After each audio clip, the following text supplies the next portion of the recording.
Let's see, what's good in the used PC market today? We've got some Dells, we've got more Dells. Ooh, an HP Z220. Pictures look okay, fairly clean looking. Condition is 4 parts or not working though, and the description says in okay condition, see images. Well, normally I'd pass something like this up, but for 50 bucks plus free shipping, what the heck? Okay, that was a lie. I didn't film that scene 4 days ago. I filmed it like 20 seconds ago. But this is the Z220, and I've got to be honest, I'm not even sure if it works. I usually tend to pass up on things that have very weak descriptions, especially for full-on PCs. I'd like to know at least that it turns on, that it posts. Does it come with an operating system? Heck, does it even come with a storage drive? I mean, the title reveals some of what I'd like to know here, but you can tell this was just thrown together last minute, and it's likely because this seller has many of these pre-builts for sale. In fact, in this first photo, you can see other pre-builts off to the bottom. So I'm not expecting that this random tower here was just sitting in his office for a long time and he decided to part ways with it and take a loss. He probably got a hold of like 100 or 200 of these for like 5 or 10 bucks a pop, and he's making a killing on each of these sales. In my eyes though, 50 bucks is still a decent deal for this. I'm not buying these in bulk, I'm not taking on the risk, but it also explains why the seller likely didn't bother to list any extensive description. He's got tons of these moving through his warehouse, and he just wants to get them out the door for as cheap as possible while at the same time not compromising on his margins.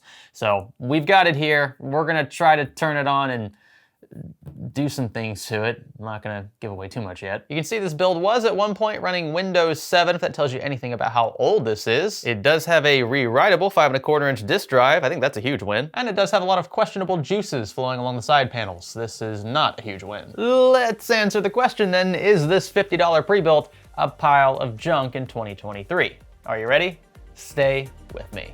If you're sick of seeing that same Activate Windows watermark over and over, head on over to VIP SCD Key, where they have Windows 10 and 11 Pro OEM keys at a fraction of the price of retail. Just use a secure payment method like PayPal, enter your product key into your PC settings window, and say bye-bye to the watermark. And be sure to use our offer code SKGS for that sweet discount. Let's kick things off by revealing the internals of this Z220 workstation. Now, despite the name, it only has a Core i5-3470, I believe, in here, and 8 gigs of RAM. But back in the day, this wasn't too bad. Atop our Core i5 here is an in-house CPU cooler that has interesting mounting points. One of the reasons why we can't just swap this out for, say, a Be Quiet Dark Rock 4 or something is because these cutouts are in unorthodox locations. Basically, HP being typical HP here. Wait a minute, this has a Core i7 sticker on it. So is it actually a Core i7 rig, or is it, like the title says, a Core i5 rig? Looks like either the seller swapped out the CPU or the case prior to the sale, or he doesn't actually know what's in this rig. If there's a Core i7 in here, that would be a huge dub, but let's move on. I was very curious as to whether there's a storage drive in this build. It appears there is not, so we will have to add one. We do get 2 4 gig sticks of DDR3, or so we were told, and yep, sure enough, 4 gigs apiece. Now there's some interesting stuff going on this power supply we'll talk about, starting first with the fact that it is a 400 watt total output unit. It is not 80 plus rated from what I can see, so yeah, take that for what you will. CPU power seems to be pretty standard, got a 4 pin here, but instead of a typical 20 or 24 pin, we have an 18 pin, good old HP. They do of course make adapters for these, but the designs are sometimes a bit questionable. The screw locations for the PSU also don't match a typical ATX unit, so good luck mounting this thing up top. But if there's one saving grace for this unit,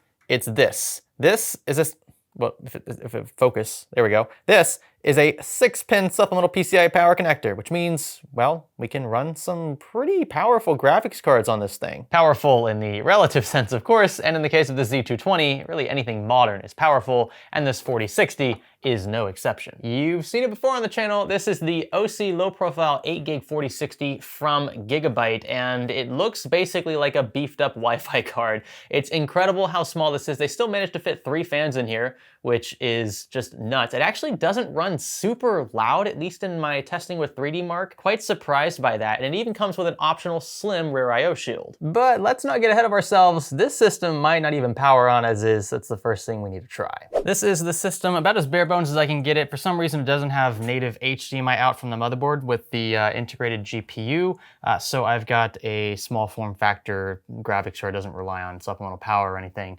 connected, but we don't have a storage drive drive in, and we don't have, obviously, the beefier card we want to put in later. Let's go ahead and connect it to power. And some of these older pre-builts, they'll just power right up the moment you connect them. So, but just like that. It actually seems to be working fine right out of the gate. All the fans are spinning, even the fan in the power supply. That's a good sign. And there we go. So that's a post. We weren't ripped off. That's that's always a relief. And this screen's pretty standard, just means we need to connect a bootable drive with Windows or something on it. So now what we're gonna do is connect our Steam library. Our boot drive's gonna go right underneath. Gonna get the rear IO shield of our 4060 swapped around, and in she goes. We could fit such a large graphics card in here. This thing just looks so tiny. 12 seconds later. I'm an idiot. I have no idea why I thought this card had a 6-pin instead of an 8-pin. And the problem is our HP power supply only has a supplemental 6-pin, but I have a solution. It is a bit cringe, and I do not recommend you try this at home, but I have rigged a 6-pin to 8-pin adapter by simply jumping the outermost ground and sense pins. It's not recommended, again, but it should work. But if it doesn't and the PC explodes, at least we have it on camera. And to be clear, the only reason I'm doing this is because this is a lower power graphics card. I would never try this with something like a 4080 or 4090. Just please don't copy this. If this worked, we should get picture. The rig didn't explode, so that's a good start. I wonder if jumping even more. Oh, it does. There we go.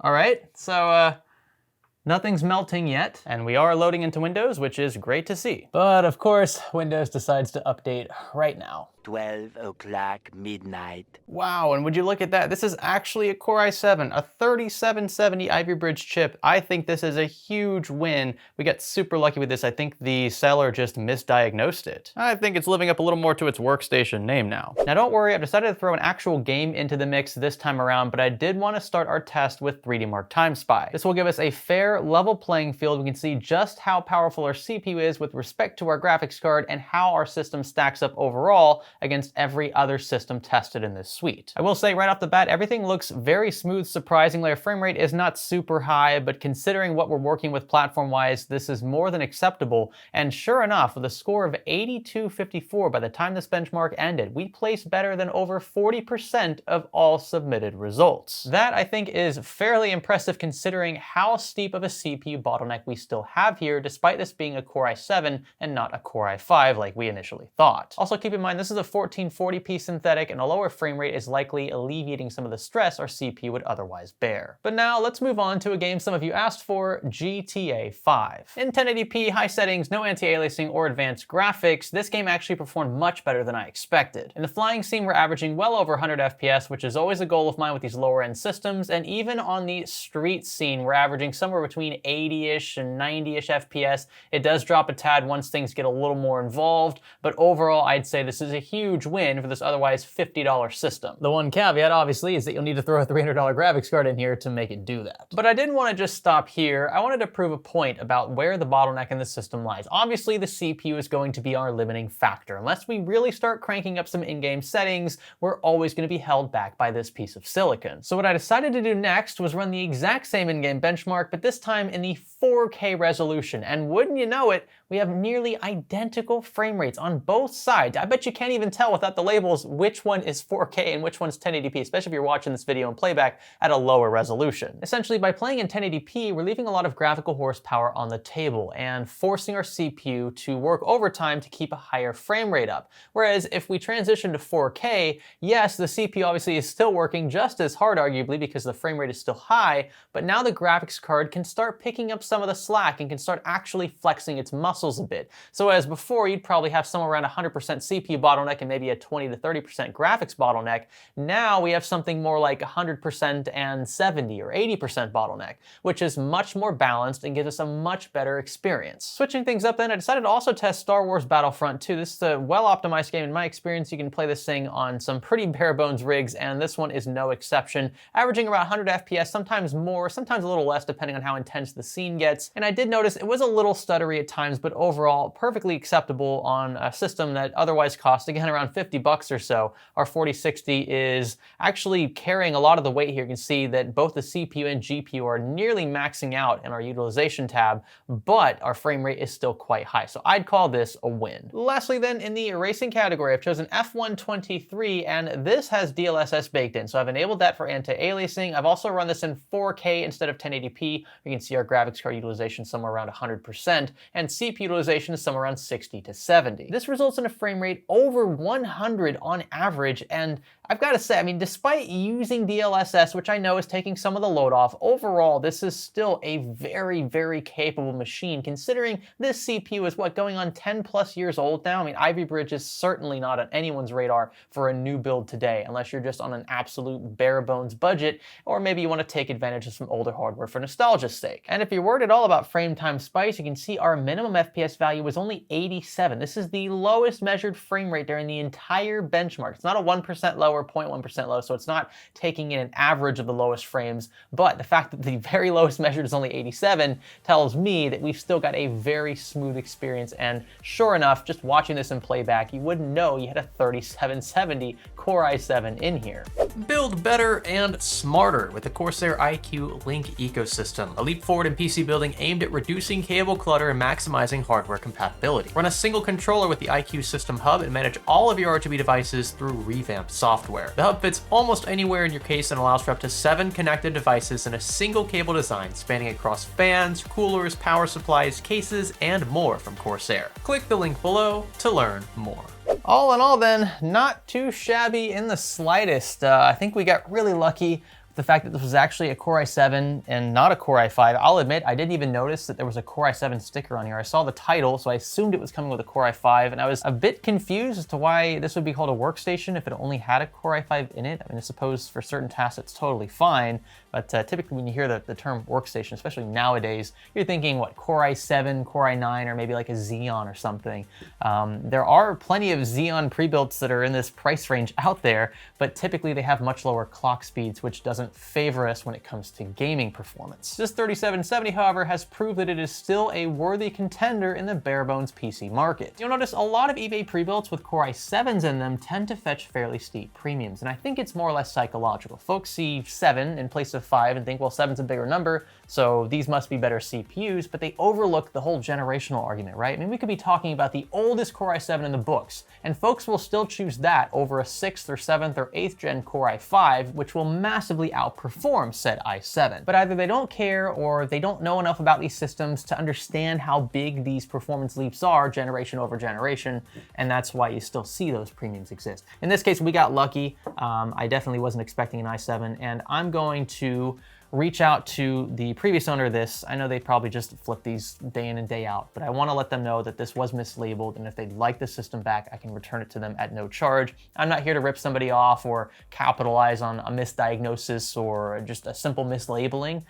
So if they want it back, they can have it. Maybe they can, I don't know, attach a $10, $20 premium on top of it and sell it again, since it actually does have a 3770 and not a 3470. Speaking to the other added hardware in this rig, I've got to say, as much as I love this 4060 low profile, it is a very peculiar addition to this rig. It just makes no sense on paper to spend $300 on this card and only $50 on, well, basically everything else save storage. The combination just, it doesn't really add up for most games unless you're willing to justify, I don't know, gaming exclusively in 4K in certain titles where the CPU's not being used heavily. I'd say in 90-95% of cases, you're really gonna miss out on having a much newer CPU that you could have afforded had you balanced your budget a bit better. Now, if we take the card out of the equation, we're talking 50 bucks for the tower. If you add, say, a $15, $20-ish SSD, you've got a fully working rig that can run Windows 10 no problem, has enough RAM, the CPU is still more than capable. I mean, this is a great office machine, browsing the web, doing some very, very light content creation, you could totally get by. If you wanted to, I don't know, throw XP on this and make it like a vintage tower, you could also do that. There are several possibilities here, and I've got to say, I'm surprised that this power supply is as high a wattage as it is. It's probably not an efficient one, it's probably not built very well, but